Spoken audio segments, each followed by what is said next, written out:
അല്ല, അതാണ് നമ്മൾ ഉന്നയിച്ച പ്രധാനപ്പെട്ട കാര്യമാണ്. അന്നത്തെ കോടതി അത് പറഞ്ഞിട്ടുണ്ട്. കാരണം പ്രധാനപ്പെട്ട ആളുകൾക്ക് അറിയാമായിരുന്നു ഈ കവർച്ച നടന്നത്. അപ്പൊ ഞാനത് പറഞ്ഞല്ലോ, അന്നത്തെ ദേവസ്വം മന്ത്രി ഉണ്ണികൃഷ്ണൻ പോറ്റിയായിട്ട് ബന്ധമുണ്ടായിരുന്നു. ഈ മൊഴികളിലൊക്കെ ഉണ്ടാവും. അതുകൊണ്ട് അദ്ദേഹത്തെ കൂടെ ചോദ്യം ചെയ്യണമെന്ന് നമ്മൾ ആവശ്യപ്പെട്ടതാണ്. ഉന്നതരായ ആളുകളെ കൂടി ചോദ്യം ചെയ്യണം. ഇത് എവിടം വരെ പോകുമെന്ന് നമുക്കൊന്ന് നോക്കണം. തീർച്ചയായും. അല്ല, ഞാൻ കരുതുന്നത് ഉറപ്പായിട്ടും സത്യസന്ധമായി നീതിപൂർവമായി അന്വേഷണം നടത്തിയാൽ അവിടെ അതിന്റെ അപ്പുറം പോകും. പക്ഷേ കടകംപള്ളിയെ ചോദ്യം ചെയ്താൽ സ്വാഭാവികമായിട്ടും ക്യാബിനറ്റിന്റെ അല്ല, അത് നമുക്ക് നോക്കാം. നമുക്ക് അറിയാൻ പാടില്ലാത്ത കാര്യങ്ങൾ നമ്മൾ പറയണ്ടല്ലോ. അറിയാൻ പാടില്ലാത്ത കാര്യങ്ങൾ ഞങ്ങൾ ഒരിക്കലും ഈ ശൂന്യതയിലേക്ക് വെടിവെക്കാറില്ല.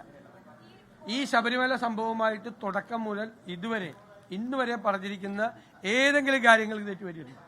ആദ്യം ഞങ്ങളാണ് സംശയം പ്രകടിപ്പിച്ചത്. 1 മാസവും 9 ദിവസവും എന്തുകൊണ്ട് ഈ ദ്വാരപാലക ശില്പം ചെന്നൈയിലെത്താൻ വൈകി? ഞങ്ങളാണ് സംശയം പറഞ്ഞത്. ഇതിന്റെ വ്യാജ ഉണ്ടാക്കാൻ വേണ്ടിയിട്ടായിരിക്കും ഇത്രയും ദിവസം എടുത്തതെന്ന് സംശയം പറഞ്ഞു. ഒരാഴ്ചക്കകം കോടതി വിധി വന്നു.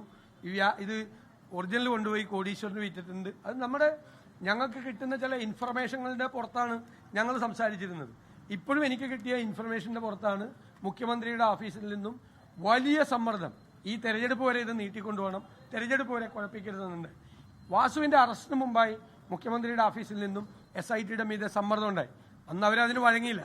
അപ്പൊ അവരെക്കുറിച്ച് ഞാൻ ഇപ്പോഴും പറഞ്ഞല്ലോ, SITയെ കുറിച്ച് ഒരു അവിശ്വാസം ഇപ്പോഴും പ്രകടിപ്പിക്കുന്നില്ല. കാരണം കോടതിയുടെ മേൽനോട്ടത്തിൽ നടക്കുന്ന അവരെ കൊണ്ട് അത് പറ്റും. നല്ല ഉദ്യോഗസ്ഥരുടെ ടീമാണ്, അവരെ കൊണ്ട് പറ്റും. അവരെ ബുദ്ധിമുട്ടിക്കായിരുന്നാൽ മതി.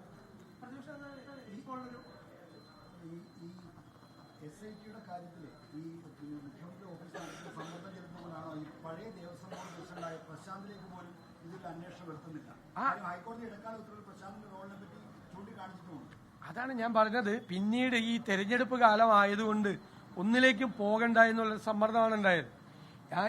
ഈ ദേവസ്വം ബോർഡിനെ കുറിച്ച് കഴിഞ്ഞ ദേവസ്വം ബോർഡിനെ കുറിച്ച് എന്താ പറഞ്ഞിരിക്കുന്നത്? ഒരു കളവ് നടന്നു 2019. അത് അവർക്കറിയാമായിരുന്നു, പുറത്താരും അറിഞ്ഞില്ല. സാധാരണ കള്ളന്മാരെന്ത് ചെയ്യും? അപ്പോൾ ഒരു കളവ് നടത്തി അത് പുറത്താരും അറിഞ്ഞില്ലെങ്കിൽ എന്ത് ചെയ്യും? 3-4 കൊല്ലം കഴിയുമ്പോൾ വീണ്ടും കക്കാൻ നോക്കും. അങ്ങനെയാണ് ഒന്നും കൂടി പൂശണമെന്ന് പ്രശാന്ത് പ്രസിഡന്റായ ആ കമ്മിറ്റിക്ക് തോന്നിയത്. അപ്പോൾ അത് പുറത്തേക്ക് കൊണ്ടുപോരുന്നെന്ന് തിരുവാഭരണം കമ്മീഷണർ പറഞ്ഞിട്ടും പുറത്തേക്ക് കൊണ്ടുപോയേ മതിയാവൂ, അത് ഉണ്ണികൃഷ്ണൻ പോറ്റിയുടെ കയ്യിൽ തന്നെ കൊടുത്താൽ മതിയാവൂ എന്ന് പറഞ്ഞ ആൾ പ്രശാന്താണ്. അപ്പോൾ കാര്യം മനസ്സിലായില്ല. കാരണം ഉണ്ണികൃഷ്ണൻ പോറ്റിയുടെ കയ്യിൽ കൊടുത്താലേ ആ നേരത്തെ 2019 പോയ വഴിക്ക് തന്നെ ഈ സാധനം പോയി അന്ന് കിട്ടിയതുപോലുള്ള നേട്ടങ്ങൾ ഉണ്ടാക്കാൻ പറ്റുള്ളൂ. ഇത് കവർച്ചാ ശ്രമമാണ് 2024 നടന്നത്. അത് നടന്നില്ല, കോടതി ഇടപെട്ടുകൊണ്ട് നടന്നില്ല. ഇല്ലെങ്കിൽ വീണ്ടും ഒരു കവർച്ച കൂടി നടക്കുമായിരുന്നു. 2019 നടന്നത് സ്വർണ്ണ കവർച്ചയും 2024 നടന്നത് കവർച്ചാ ശ്രമവുമാണ്. ലോകത്തെവിടെയായാലും ഏത് സമയത്തും 24 വാർത്തകളും ഓഗ്മെന്റഡ് റിയാലിറ്റി പാക്കേജുകളും എക്സ്പ്ലെയിനറുകളും വിശദമായി കാണാൻ ഞങ്ങളുടെ യൂട്യൂബ് ചാനൽ നിങ്ങൾക്ക് സബ്സ്ക്രൈബ് ചെയ്യാം.